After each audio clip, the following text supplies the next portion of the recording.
DK watch ಮೇಲೆ ಕಮಲ ನಾಯಕರ ಕಣ್ಣು. ಡಿಕೆ ಶಿವಕುಮಾರ್ ಹಾಗೂ ಚಲವಾದಿ ನಾರಾಯಣ ಸ್ವಾಮಿ ನಡುವೆ ವಾಚ್ ವಾರ್ ನಡೀತಾ ಇದೆ. ಅಂದು ಸಿದ್ದರಾಮಯ್ಯ, ಇಂದು ಡಿಕೆ ಶಿವಕುಮಾರ್. ಬೆಳಗಾವಿಯ ಅಧಿವೇಶನದಲ್ಲಿ ಚರ್ಚೆಯಾಗುತ್ತಾ ಡಿಕೆ ಕಾಡಿಯರ್ ವಾಚ್. ಅಧಿವೇಶನದಲ್ಲಿ ಚರ್ಚೆ ಮಾಡ್ಬೇಕಾಗಿದ್ದೇನು, ಜನರಿಗೆ ಏನಾಗಬೇಕು ಏನಾಗಲ್ಲ ಅನ್ನೋದನ್ನ ವಾಚ್ ವಿಚಾರ ತರೋದಲ್ಲ. 8ನೇ ತಾರೀಕಿಂದ ಅಧಿವೇಶನ ಶುರು, ನೋಡೋಣ ಏನೇನು ಚರ್ಚೆ ಮಾಡ್ತಾರೆ ಅಂತ.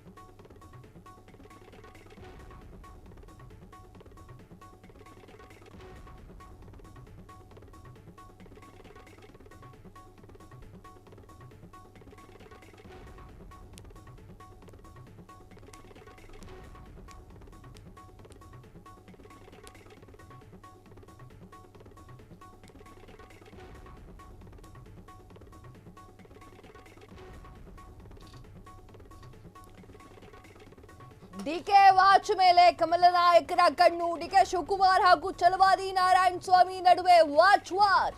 ಅಂದು ಸಿದ್ದರಾಮಯ್ಯ, ಇಂದು ಡಿಕೆ ಶಿವಕುಮಾರ್. ಬೆಳಗಾವಿಯ ಅಧಿವೇಶನದಲ್ಲಿ ಚರ್ಚೆಯಾಗುತ್ತಾ ಡಿಕೆ ಕಾಡಿಯರ್ ವಾಚ್. ಚುನಾವಣೆಯ ಅಫಿಡವಿಟ್ನಲ್ಲಿ ಈ ಒಂದು ವಾಚ್ ಮಾಹಿತಿ ಇದೆ.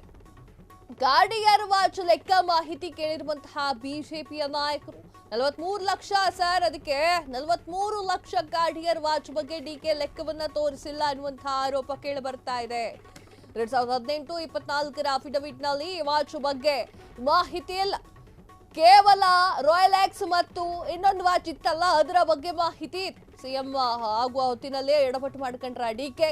7 ವರ್ಷದ ಹಿಂದೆ ಆಸ್ಟ್ರೇಲಿಯಾದಲ್ಲಿ ಕಾರ್ಟಿಯರ್ ವಾಚ್ ನ ಖರೀದಿ ಮಾಡಿರುವಂತಹ ಡಿಕೆ ಅಂದು ಸಿದ್ದರಾಮಯ್ಯಗೆ $8 ವಾಚ್ ನ ಸಂಕಷ್ಟ ತಂದಿತ್ತು. ಇಂದು ಡಿಕೆ ಶಿವಕುಮಾರ್ ಅವರ ಕಾರ್ಟಿಯರ್ ವಾಚ್ ಸಂಕಷ್ಟವನ್ನ ತಂದಿದೆ. ಮಸ್ತಿದೆ ಇದು. ಡಿಕೆ ಶಿವಕುಮಾರ್ ವರ್ಸಸ್ ಸಿದ್ದರಾಮಯ್ಯ ಎನ್ನುವಂತಹ ಹೊತ್ತಿನಲ್ಲಿ ಡಿಕೆ ಶಿವಕುಮಾರ್ ಅವರ ವಾಚು ಮುನ್ನೆಲೆಗೆ ಬರ್ತಾ ಇದೆ. ಸರ್, ಅದಕ್ಕೆ 5,000 10,000 ಆಗಿದ್ರು ಜೈ ಅನ್ಸ್ಬಿಡ್ತಿದ್ರು. 70 ಲಕ್ಷ ಅಂತದಕ್ಕೆ 70 ಲಕ್ಷ ವಾಚ್ ಕಟ್ಟಿರುವಂತ ಡಿಕೆ ಶಿವಕುಮಾರ್ ಅವರು ಇನ್ನೂ ಅಫಿಡವಿಟ್ ನಲ್ಲಿ ಯಾಕೆ ಹೇಳಲಿಲ್ಲ ಅನ್ನುವಂಥದ್ದು ಸುದ್ದಿ.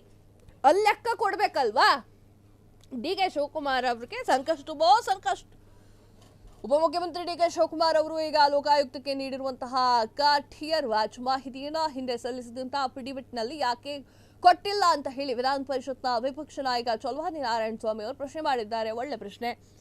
ಅಲ್ಲದೆ ಅಫಿಡವಿಟ್ ನಲ್ಲಿ ಇನ್ನೊಂದು ವಾಚ್ ಲೋಕಾಯುಕ್ತರಿಗೆ ನೀಡಿರುವಂತಹ ಮಾಹಿತಿ ಯಾಕೆ ಕಾಣಿಸ್ತಾ ಇಲ್ಲ ಅನ್ನುವಂಥದ್ದು ಈಗ ಕೇಳಿ ಬರ್ತಾ ಇದೆ.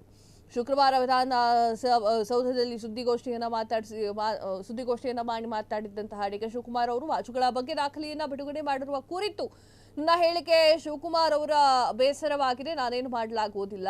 ರಾಜಕಾರಣದಲ್ಲಿ ಅಷ್ಟೇ ಪ್ರೀತಿ ವಿಶ್ವಾಸ ಹೊಂದಾಣಿಕೆ ನಾಟಕ ನನ್ನ ಬಳಿ ಇಲ್ಲ ಅಂತ ಹೇಳಿ ಸಾಕಷ್ಟು ವಿಚಾರಗಳನ್ನ ಹಂಚಿಕೊಂಡ್ರು. ಹುಬ್ಲೋಟ್ ವಾಚ್ ಹಿಂದೆ ವಿವಾದಕ್ಕೆ ಗುರಿಯಾಗಿತ್ತು. ಮುಖ್ಯಮಂತ್ರಿ ಅವರಿಗೆ ಉಡುಗೊರೆ ಕೊಟ್ಟಿರುವಂತಹ ವಾಚ್ ಹಿಂದೆ ವಿವಾದಕ್ಕೆ ಈಡಾಗಿತ್ತು. ಕೊನೆಯಲ್ಲಿ ಅದನ್ನು ಸರ್ಕಾರದ ವಶಕ್ಕೆ ಒಪ್ಪಿಸಿ ವಿಧಾನಸೌಧದ ಮತ್ತು ವಸ್ತು ಸಂಗ್ರಹಾಲಯದಲ್ಲಿ ಇಡಲಾಯಿತು.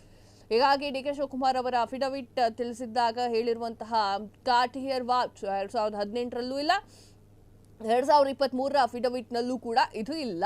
ಎರಡೂ ಕಡೆ ಮಾಹಿತಿ ಇಲ್ಲ. ಎಲ್ಲಿಂದ ತಂದಿದ್ದು ಅನ್ನೋದು ಪ್ರಶ್ನೆ. ಲೋಕಾಯುಕ್ತಕ್ಕೆ ಕೊಟ್ಟಿರುವಂತಹ ಮಾಹಿತಿಯನ್ನ Rolex watch 9 lakh, Cartier watch 23.90 lakh, ಇನ್ನೊಂದು ಕಾರ್ಟಿಯರ್ ವಾಚ್ 12.06 ಲಕ್ಷ ಅಂದಿದ್ದಾರೆ. ಇದೀಗ ಇನ್ನೊಂದು ವಾಚ್ ಕಾಣಿಸ್ತಾ ಇಲ್ಲ.